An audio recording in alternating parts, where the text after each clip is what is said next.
Congratulations, you own yourself a STIHL BG 56 handheld blower. Hey guys, Josh with Carl's Mower and Saw, and I said BG 56. Actually, if you look at the tag, it says BG 56C, which in the US is the only model of BG 56 that they make. Take a little side note. C, special feature on STIHL. C on this means we have the easy start. So congratulations, you own a STIHL BG 56 blower. We're gonna go over today what I call kind of the video owner's manual, right? What you need to know to get the most out of this product, to be running this product in 10 years, 15 years, 20 years, and be happy with it, and know what you need to do from maintenance, from some cool accessories and that sort of stuff. Let's start with safety. Probably a good idea. We should always start with safety, right? Safety first. I would recommend when you're running a blower, you wear some safety glasses. Maybe not these cool camouflage ones with this awesome tint, but some safety glasses that are gonna keep that dust and debris out of your eyes. Guess who doesn't wear safety glasses sometimes when he's running a blower? That would be me. And not but a few weeks ago, I was out running a blower and I came around my house and by the front door, I hit, boom, crap blew up, got in my eye. Okay, so safety glasses. Also ears. I like to be able to hear when I get older. And so whether it's earplugs or earmuffs, run that safety stuff and watch where you're blowing material, debris, don't touch hot mufflers and that sort of stuff. Good safety cover. If you need more, open up the owner's manual. Let's talk about fuel. Let's get into fuel first after safety, okay? Because this is gonna be something that will screw this machine up long-term. One is we run 2-cycle mix in this machine. We got 2 ways of doing that. We can come into the store and we can buy some mixed bottles. Right now I've got these 2.6 ounces that go with a 1-gallon can.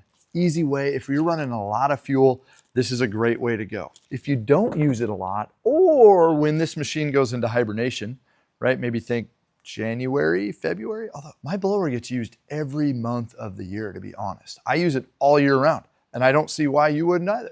It's great for blowing snow off the windshield of your car when the snow falls. Keep that in mind.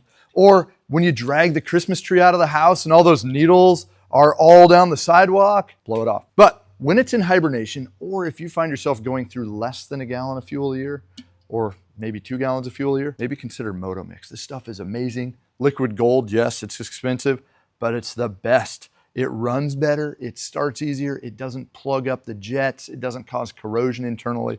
Pre-mixed fuel, ready to go. So we got gas figured out. Let's start this baby up. I'm gonna pretend that I put gas in this. So I'm gonna loosen the cap and I'm gonna take my empty can and I'm gonna pour in some fuel. And this is only because I already have fuel in it. Let's put the lid back on. There's your gas if you didn't see where your fuel goes.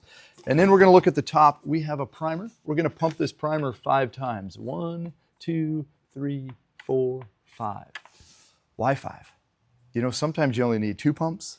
Sometimes you need a little bit more. It depends how long it's been sitting. I just find 5 is always enough, and priming it is never too much. You cannot flood this machine by priming it. So we've primed it, we've choked it. Here's how we choke it. We take this little black knob right here and we turn it counterclockwise. The choke is now on. Pointer right here, this choke is attached to the throttle trigger. Did you hear that click? It shut the choke off. So when I go to start this, if I inadvertently bump the trigger, I shut the choke off and it's gonna start harder. You're gonna be like, what is going on? This thing's garbage.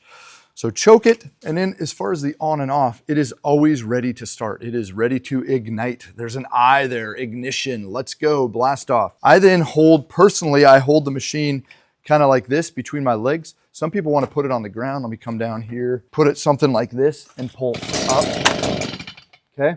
I generally just do that. This has the easy start. So when you pull it, you don't jerk it. If you're used to starting other machines, let me grab this blower right here. If you're used to starting another machine and I pulled like I did on that, chunk, chunk, chunk, I have to rip it. So if you're used to ripping, be careful, slow down. Simply pull the rope, don't rip the rope. Opening a heavy door may be a good way to think about it. And it's super easy, pull the rope.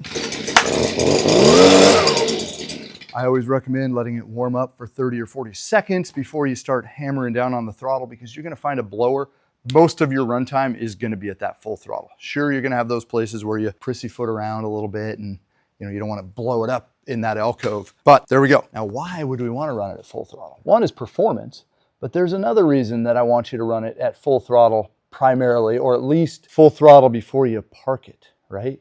And that is this little guy right here. See this thing? This is called your spark arrestor right here. This is located right here in the muffler, okay? And that thing over time, especially if running at a low throttle or running too rich of gas, meaning I put too much oil for the gas, or running with a super dirty air filter, that will plug up. And you'll go out, you'll start this thing up like normal, and it'll sound just plugged up. I don't know how to put it. It's constipated, right? It can't get the exhaust out. So that screen is plugged, right? This is what's called a spark arrestor. Okay, it's stopping sparks from coming out the muffler and starting a fire. It's a required thing that they have to do. But this will get plugged up with carbon exhaust soot, and it can't get the exhaust out, and then it has no power. So if you fire your machine up and you're like, holy cow, what's going on? Wah, wah, wah, wah. Come on, baby, let's go. And it doesn't go, grab your little tool, hook it on up, loosen that, pull out your screen. If it's black, you can take a torch and burn it out, or probably better yet, just come into your STIHL dealer and pick a new one up, screw it in, and that may give you the new life you need. So there's tip number 47 in this video so far, is the plugged spark arrestor. Probably the most common problem on blowers and hedge trimmers. Those are the two things we see it on. Those two tools is a plugged spark arrestor. Other things, fuel, we talked about fuel. Fuel, storage, maintenance, that's the other thing that'll bite you. And then beyond that, we have a few other maintenance items to look at. One is the air filter. It's gonna be located right in the back. I'm gonna take this knob, I'm gonna give it a quarter turn. It's gonna come off. We have, I don't know what this is called. I'm sure there's a fancy word, but we'll just call it part of the intake. And then underneath is my air filter. This is a foam felt combo. This will get dirty.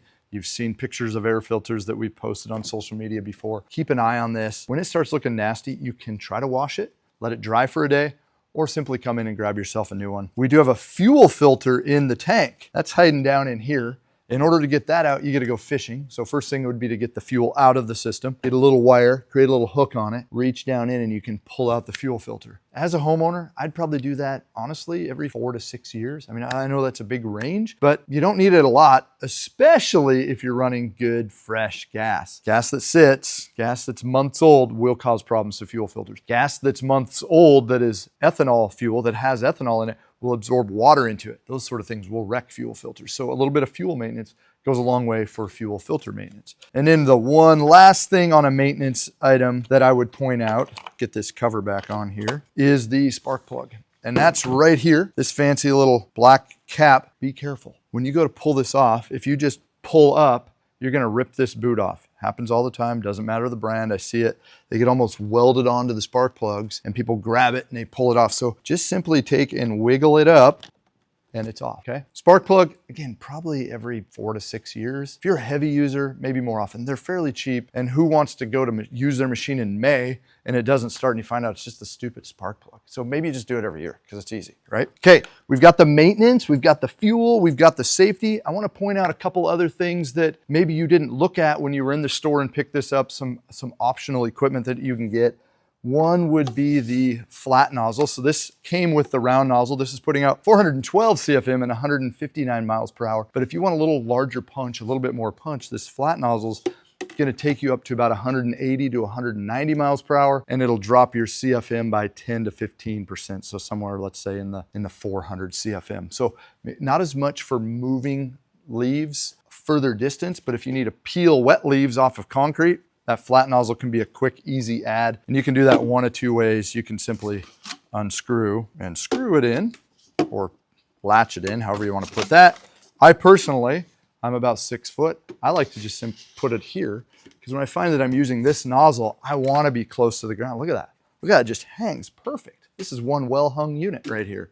So check out the flat nozzle, a cool addition. The other thing that is a recommended addition, especially if you have any leafy trees on it, and you bought a blower, so you probably do have some leafy trees, is this gutter kit.